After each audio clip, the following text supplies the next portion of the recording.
Olá, meu nome é Pris Vieira e este é o primeiro vídeo da série acerca do sofrimento. No último vídeo é onde eu estive apresentando a minha canção, meu último lançamento, meu último single que você pode ouvir aqui, Dance. Eu falei que ele é uma música que faz parte de um projeto musical muito especial que Deus gerou no meu coração durante 2020 e agora em 2021 estou em trabalho para execução dele. O projeto acerca do sofrimento é um projeto desafiador, porque eu falo de um tema que não é muito agradável, né?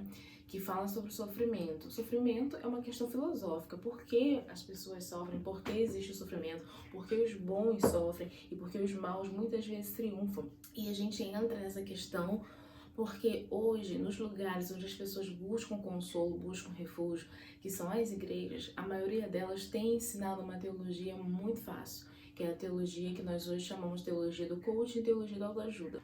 Nós sabemos que todos nós precisamos de palavras de encorajamento. A Bíblia, ela tem várias passagens, o próprio Jesus consolava e agia com amor. Porém, como um pai se compadece do filho, assim Deus nos ama, diz a sua palavra. E o pai, quando ele ama, ele também corrige, não é verdade? Então o sofrimento, ele vem a nós como uma forma de aprendizado, para que nós estejamos prontos para vivermos o propósito de Deus. E o mais importante de tudo, para que nós estejamos preparados para um dia encontrar com Ele. Eu ganhei esse livro no início desse ano, no meu aniversário, e tem uma das músicas do projeto acerca do sofrimento. Ela é, acho que, a mais desafiadora. É uma música que quando eu fiz, eu achei assim, nossa, isso, tá? Eu quero mesmo pôr essa questão mesmo, polemizar. Isso passou um tempo, né? Foi em 2020. Quando agora em 2021 eu fui gravá-la, fui passar ela pra produção, eu falei, caraca, será que é pra eu cantar mesmo? Será que é pra eu estar falando isso? Será que as pessoas vão entender? E eu tava nessa dúvida, aí eu ganhei esse livro do meu sobrinho, no meu aniversário. E quando eu olhei já a capa, Ídolos do Coração, me chamou muita atenção, porque a minha música, ela trata justamente disso, né? E eu falo que muitas vezes a gente não entende o sofrimento porque a gente se acha merecedor de plena felicidade, de plena maravilha. Só que espiritualmente falando, todos nós somos seres caídos, todos nós pecamos e destituídos fomos da glória de Deus. E o que é essa glória de Deus? Nós fomos feitos para viver em comunhão plena com Deus. Deus não era para ser essa coisa assim, que parece que é para poucos, essa coisa imaginária. Era para a gente conviver com Ele. E por conta do pecado, nós não podemos desfrutar dessa comunhão íntima. Na verdade, nós poderíamos ter com Deus. A gente vê na Bíblia, tem alguns exemplos de pessoas que conseguiram ter um vislumbre de Deus quase mais próximo possível, mas ainda assim não era exatamente o que Deus gostaria, como a gente tem lá no Jardim do Éden, onde ele conversava com Adão e Eva. E isso foi perdido, você não vê mais esse tipo de atitude ao longo da Bíblia. Não, acho que da mesma forma que Deus falava, não tinha. O Moisés é uma pessoa com quem Deus falava assim. Abraão, Deus também deu revelações, mas a gente não sabe exatamente como que apareceu. Talvez Moisés foi a pessoa que chegou mais próximo daquilo que Adão e Eva, no início da humanidade, antes da queda, o ser humano tinha. E após a queda, isso ficou inviável porque a santidade de Deus não combina com o pecado. E nós somos pecadores, na nossa natureza adâmica, né, depois do pecado. E para poder resgatar essa comunhão, ele enviou Jesus, que através dele hoje a gente pode ter comunhão com ele, em espírito e em verdade. Voltando ao assunto da idolatria, esse livro é da Elyse Fitzpatrick.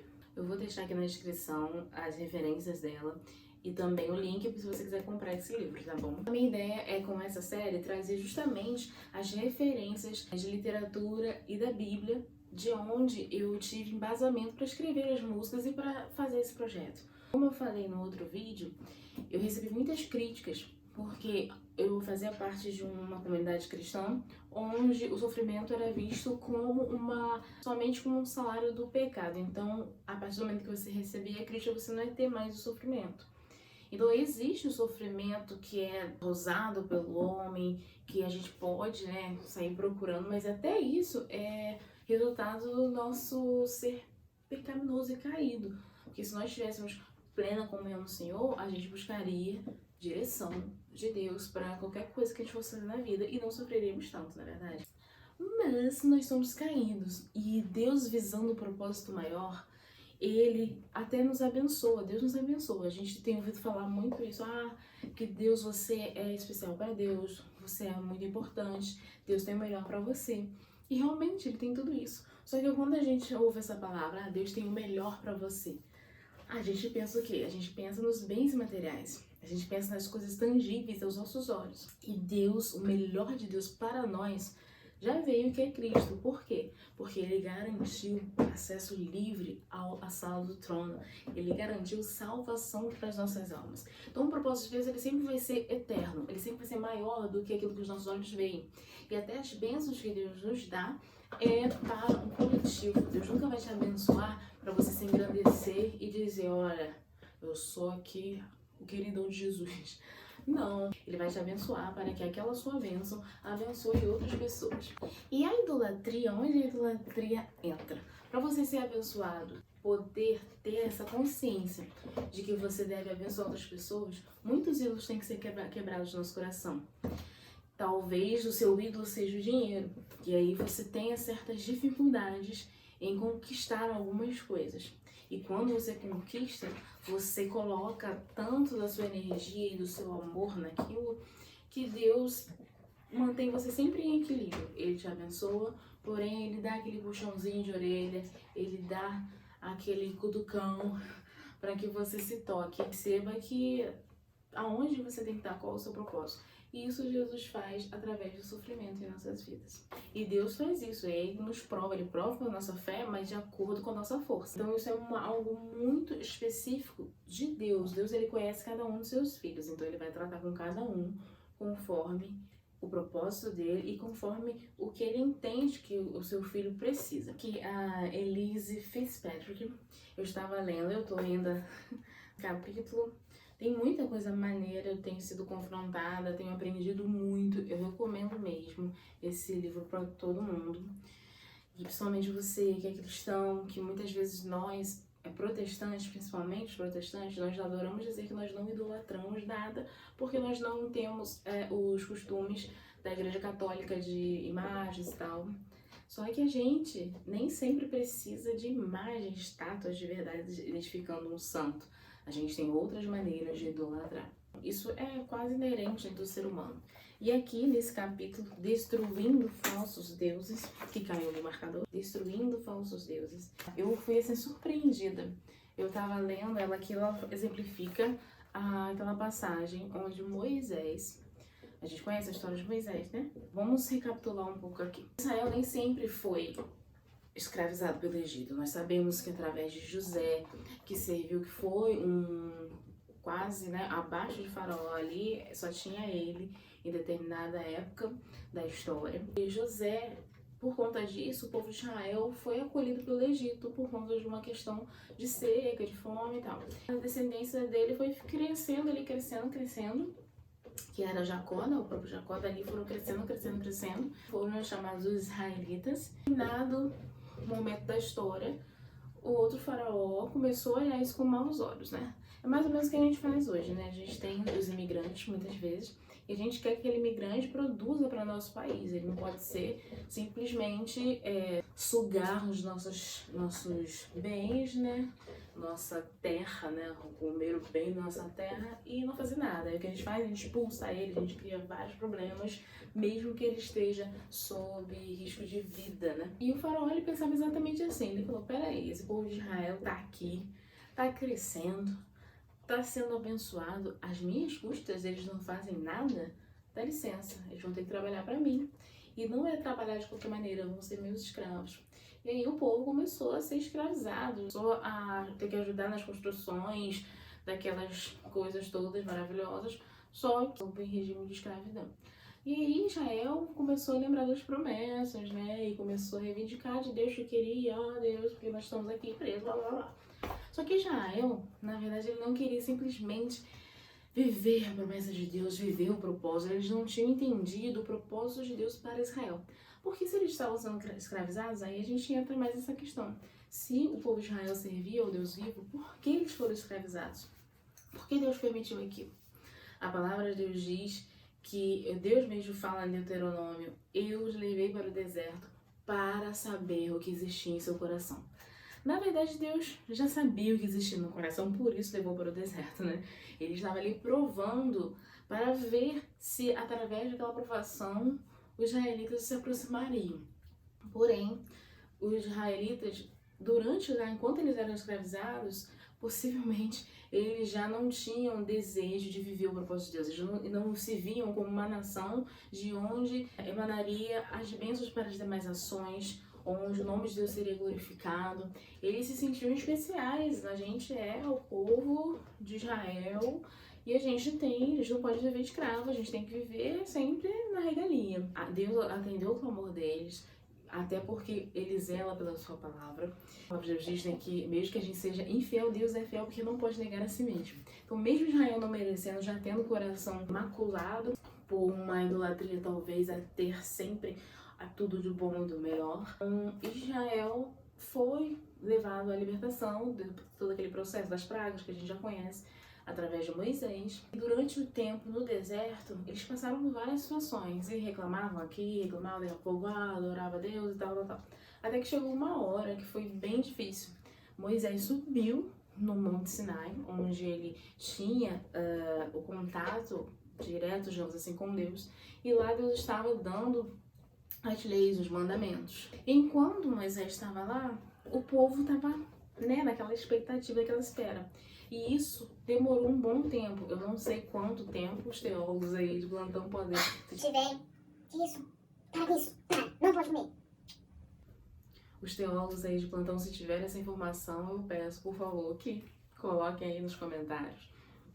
Eles ficaram, mas a gente entende pela leitura da Bíblia que eles ficaram, Moisés ficou um bom tempo longe. O povo ficou sendo liderado por Arão, que era tipo o vice de Moisés. Dado momento, o povo começou a se sentir tão perdido, sem a figura física de Moisés, escreveu Deus de uma forma um pouco mística, né? Tanto que quando Deus se revela a primeira vez e sai trovão, fogo, da fumaça, do monte...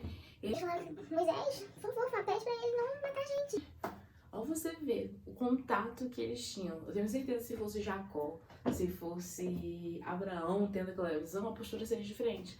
Então, apesar deles dizerem que eles eram um povo do Deus de Abraão, Isaac e Jacó, eles, na verdade, não conheciam esse Deus. Eles serviam uma história, uma regalia espiritual, política, na mente deles, que ele era um povo especial. Eles não paravam para pensar realmente qual era o propósito de Deus na vida deles. Naquele momento, eles tiveram medo de Deus. Então, o relacionamento deles com Deus era uma coisa estranha. Eles não viam Deus como pai, como protetor, como aquele que estava ali para guiá-los para o propósito dele.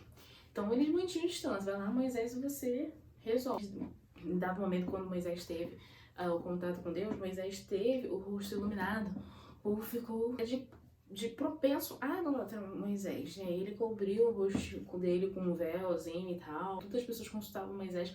Com certeza, aí sou eu imaginando, rolava uma idolatriazinha em relação a Moisés. Então, eles acabaram criando, né, aquela coisa na figura deles. Quando Moisés se afasta, fica longe e eles não sabem o que está acontecendo, eles chegam para Arão e falaram: vamos dar um jeito nisso, a gente está perdido aqui, a gente está no meio desse deserto, a gente não tem mais orientação nenhuma, Moisés provavelmente morreu, a gente não sabe se ele vai voltar, então temos que fazer um Deus pra gente, porque a gente está sem orientação. Ou seja, eles eram místicos mesmo, eles criam que eles precisavam de algo maior que eles para poder guiar, mas não necessariamente Yahvé. Podia ser um Deus que eles mesmos criaram com as mãos para ter uma direção.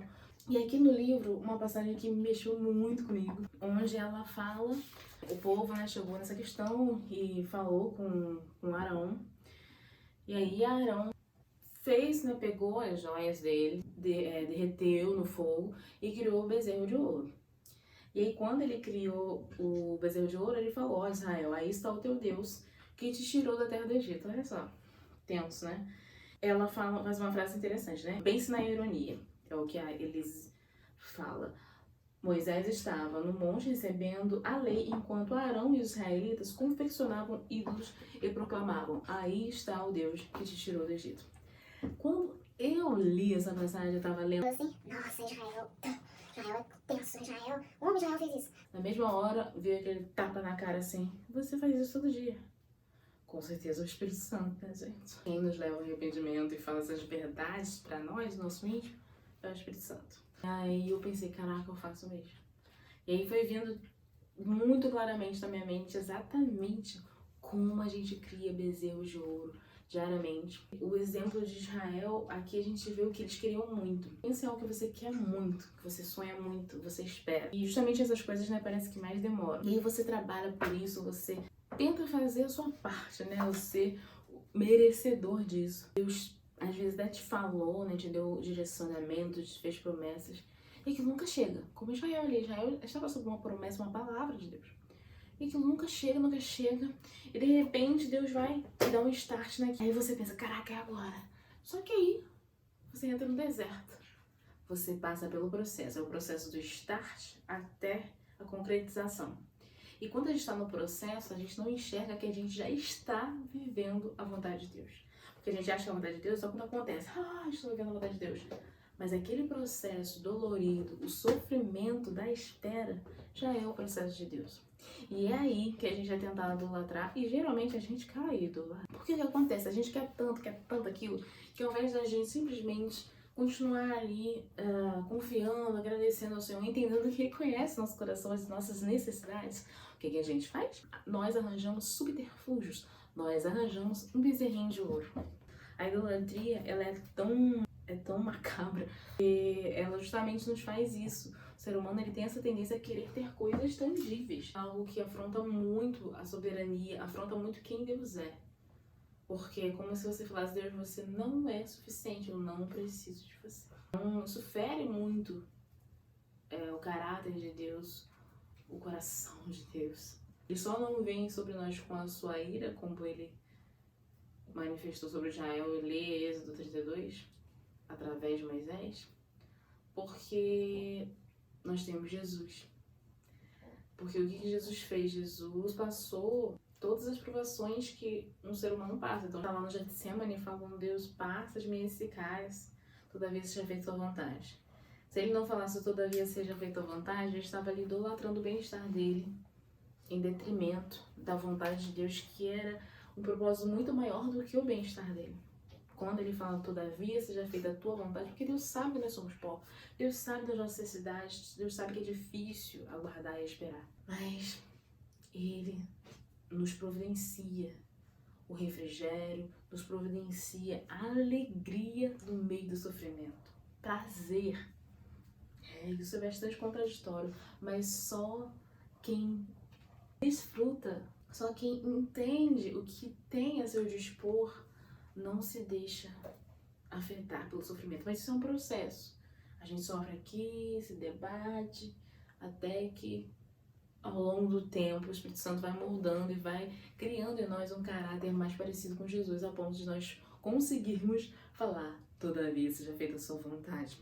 Preferirmos agradar a Deus ao invés de agradar a nós mesmos. E isso muitas vezes vai indicar que nós iremos sofrer. Preferirmos sofrer do que desagradar a Deus. Até uma questão que eu falo na minha música, porque essa música vai ser lançada mais pra frente, possivelmente dentro, né, do projeto. Pensa no espinho da carne de Paulo, né? A gente tem determinadas coisas, tem determinadas personalidades. Deus nos conhece tão bem que às vezes Ele não deixa a gente ser totalmente feliz, né, aos nossos olhos, ou gozarmos plenamente de determinada coisa até que a gente seja trabalhado naquilo. Por quê? Quando a gente tá de boa, a gente tem a tendência a idolatrar aquela bênção, tem a tendência a se afastar, esquecer que Deus é quem é essencial. A gente começa a curtir tanto a bênção que esquece do abençoador. E por isso a minha crítica é bastante forte a essa teologia que tem sido pregada, né? Onde você fala, ela já se apresentou como teologia da prosperidade, hoje é teologia do coach, da autoajuda, e talvez isso sempre esteve presente, né, na humanidade. Um Deus que ele te agrada, ele tá meio que quase te servindo, né? E que você também faz por onde para merecer as bênçãos dele. Você é tão bom, com certeza. Deus vai te dar o que eu desejo do seu coração. A gente interpreta errado. Eu até na série Descanso eu falo sobre aquela passagem, deleite-se no Senhor e Ele concederá o que deseja do seu coração. Só que o processo de deleitar no Senhor é justamente isso, quando a gente já chega num estado em que a gente entende tanto a vontade do Senhor que a gente prefere, a gente já está feliz durante o processo. E aí Ele concede o desejo do nosso coração. Parece impossível, não é verdade? E eu falando aqui, eu fico, Deus, será que um dia eu vou ser merecedora? Graças a Deus que nos dá a vitória por meio de Jesus Cristo, porque por Jesus Cristo Ele intercede por nós e sabe que nós somos pobres e a gente é abençoado mesmo sem merecer. Mas entenda, nós não merecemos bênção. Nós merecíamos a ira de Deus. E através do sangue de Jesus, nós recebemos salvação, amor e graça. Isso por si só já deveria fazer da gente pessoas assim super agradecidas. Mas como a nossa mente ainda enxerga como um espelho quebrado, tudo imperfeito, a gente não consegue captar a grandeza da dádiva que a gente tem através do sacrifício de Jesus. E aí a gente fica igual Israel, criando bezerros de ouro, toda hora e tal. Aí de vez em quando Deus vai pegar aquele bezerro, derreter, quebrar tudo isso e dar pra gente beber. E aí vai ser doído, vai ser terrível. E aí a gente vai morrer pra nós mesmos e viver pra Ele. Se alegra no sofrimento. O sofrimento com Cristo, ele é belo. E o sofrimento que é permitido por Deus, ele traz enobrecimento para as nossas almas. Isso estou falando individualmente. Ainda posso entrar nas outras passagens, vou entrar em questões de sofrimento coletivo. Como eu falei, é uma questão muito filosófica, por isso que eu quero trazer literaturas, embasamento bíblico, porque eu não sou teóloga, eu não sou filósofa, eu sou cantora, compositora, analista de sistemas, mas meu cachorro. Eu tô aqui com o meu cachorro. A gente não pode idolatrar o cachorro também, gente, mesmo ele sendo fofinho assim, porque ele começou a fazer barulho. E nós temos que ver tudo. Por que eu não posso dizer que o meu cachorro é o que me faz feliz? Ele é fofo, né? É uma gracinha. E Deus botou nele, isso aqui é uma criação de Deus. Essa coisa fofura, essa habilidade que ele tem de perceber o nosso humor, de nos tratar com carinho. Isso tudo foi Deus, né, quem produziu, que Deus que permitiu que ele fosse assim. Então quando eu olho para ele, eu agradeço a Deus, vejo, nossa, como Deus me ensina através desse cachorrinho. Mas é Deus me ensinando, não é o cachorro em si, entendeu? Todas as dádivas, né, toda boa dádiva vem de Deus. Eu te aconselho a ter um cachorrinho, tá? Shih Tzu principalmente, que eles são muito fofos. E, né, a natureza, ela tá aí também para nos falar de Deus. E a gente não pode idolatrar a natureza. Tem gente que idolatra a natureza, né? Tem gente que idolatra, né, a si mesmo, como se fosse... você tem que se encontrar. Hoje a gente tem muito essa questão, né? O humanista tem o lado humanista e hedonista. O humanista, né, é aquilo que o homem é o centro. Aí essa teologia do coaching, da autoajuda, acaba entrando muito nisso. Você é especial, você nasceu para vencer, você nasceu para comer o melhor dessa terra e tal. E aí tudo isso nos remete ao material. E a gente esquece que, na verdade, tudo que há de especial em nós vem de Deus. Se a gente focasse só em Deus, aí sim nós viveríamos uma vida de sucesso, uma vida plena e abundante, como Jesus prometeu, que está muito mais que vida de sucesso. Quando a gente fala sucesso hoje, fica muito atribuído à questão financeira, né, à questão material, né? A nossa sociedade ocidental tem muito esse apelo, né, capitalista, dessa questão de lucro, né, de sonho americano. Então, principalmente na sociedade pós-moderna, a gente não é o que a gente é o que a gente tem. Nós somos tentados o tempo todo a sermos infelizes porque não temos essas coisas, esses pré-requisitos de sucesso que a sociedade nos impõe. A palavra de Deus diz, não nos deixemos amoldar por esse mundo, mas que a gente, né, tenha a mente aperfeiçoada através do Espírito Santo, porque nós temos a mente de Cristo. E a mente de Cristo, veja Jesus. Jesus, ele poderia ter ficado na casa dele, ele tinha família, ele tinha emprego. Os teólogos também me corrijam se eu estiver errado. Acredito que Jesus era uma pessoa que poderia ter também seguido a carreira no templo, ter sido um rabi, muito um fariseu lá. Ele era muito inteligente, ele poderia ter fundado uma religião se ele quisesse, ser o mestre adorado daquele jeito assim, não da forma como ele deve ser adorado, mas ele poderia ter feito o que ele quisesse, né? Essa é a verdade. E ter agradado mais aos homens. E ter pegado para ele toda a glória que era de Deus, que era do Pai. Mas ele, em momento algum, mas a Bíblia diz que ele, de forma alguma, quis usurpar a glória de Deus. Então ele é o nosso exemplo. Nós não temos, a gente esquece, né? Quando a gente fala, eu sigo a Jesus, mas será que nós seguimos mesmo os passos dele? E não é que você não possa ter riquezas, não possa, Deus vai te dar se esse for o propósito dele para sua vida. Ele vai te preparar para isso. Então deixe Deus te preparar. E se não for também, você vai ser abençoado com o que você tem. Eu creio que uma pessoa num casebrezinho, ela pode ter uma vida plena. Se esse for o propósito de Deus na vida dela e ela entender isso. Assim como o rico pode não ter uma vida plena porque ele não está nem sabendo desfrutar da bênção que ele tem. Tem pessoas que têm dinheiro, mas dentro de si são tantos ídolos que ele está vazio. Não há lugar para o Espírito Santo atuar de forma alguma, porque está assim, encharcada de idolatria. Então, a gente tem que estar muito atento aos ídolos do nosso coração. Eu recomendo mais uma vez a leitura. O Espírito Santo me trouxe, a reflexão foi isso. Durante o tempo da espera, é muito fácil a gente cantar, espera em ti, meu amado. Mas a gente, durante a espera, na verdade, a gente está dando um jeito de se ocupar ou de... É realmente um bezerro de ouro. O bezerro de ouro realmente é isso. Você pega, caraca, não tô sem direção, vou fazer uma coisa, vou colocar uma coisa, aí a gente vai e faz um curso novo, a gente... não consigo esperar, vou arranjar um namorado mesmo por aqui, vou dar um jeito na rede social, no Tinder, ou então vou me abraçar com aquela pessoa logo, sei lá, eu como cantora aqui, não quero esperar, eu vou sair gastando meu dinheiro todo pra fazer logo.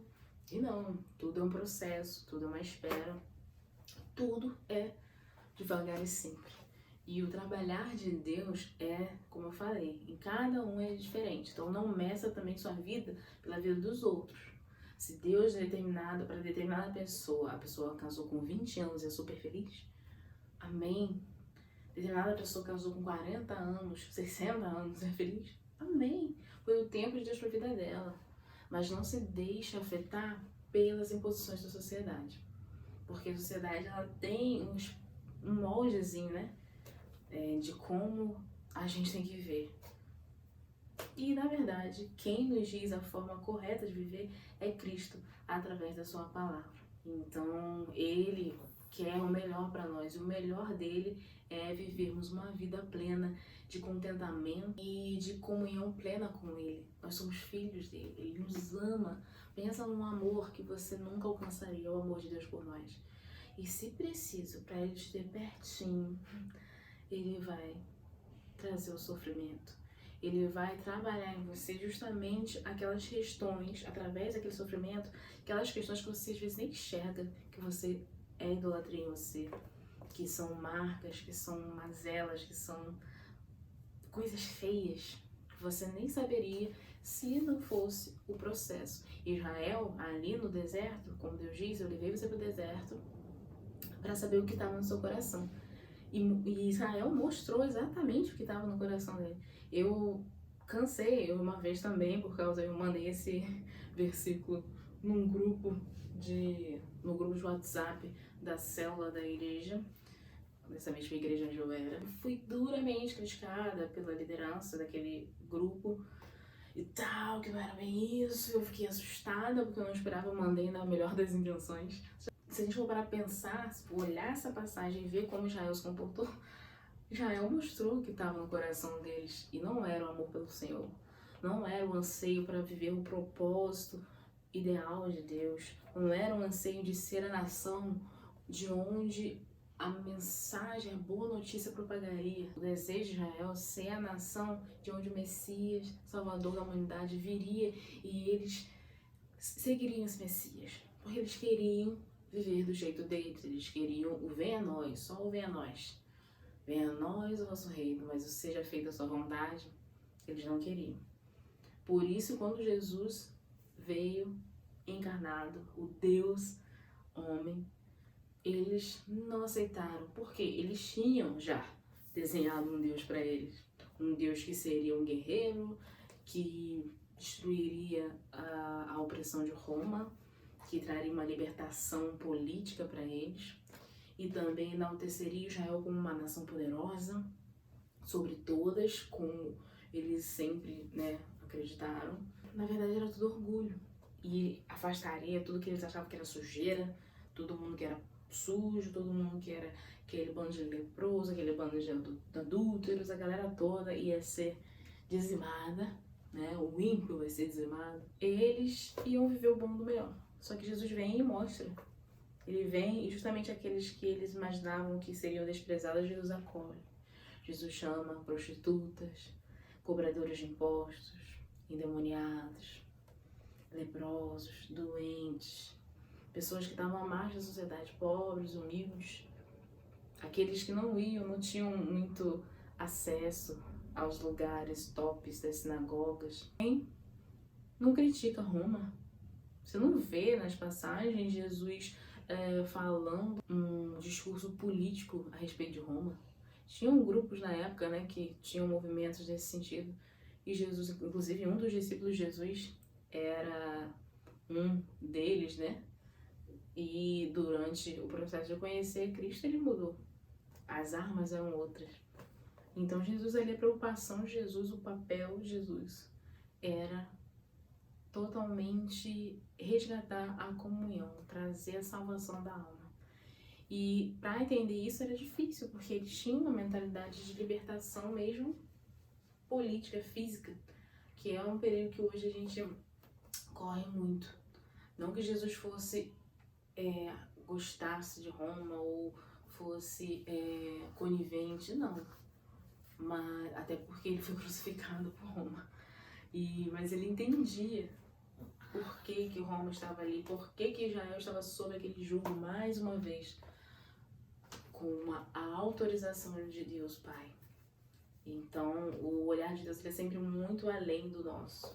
E a gente às vezes passa por uma questão, falando de política, a gente passa por um tempo difícil, como a gente, por exemplo, está vivendo hoje, a questão da pandemia, que todos os poderes estão abalados, e a gente acha que só pela nossa força a gente tem que manifestar, protestar, mas sempre aquilo que a gente fizer com base na Bíblia e com amor, porque será que a gente está aprendendo durante esse processo?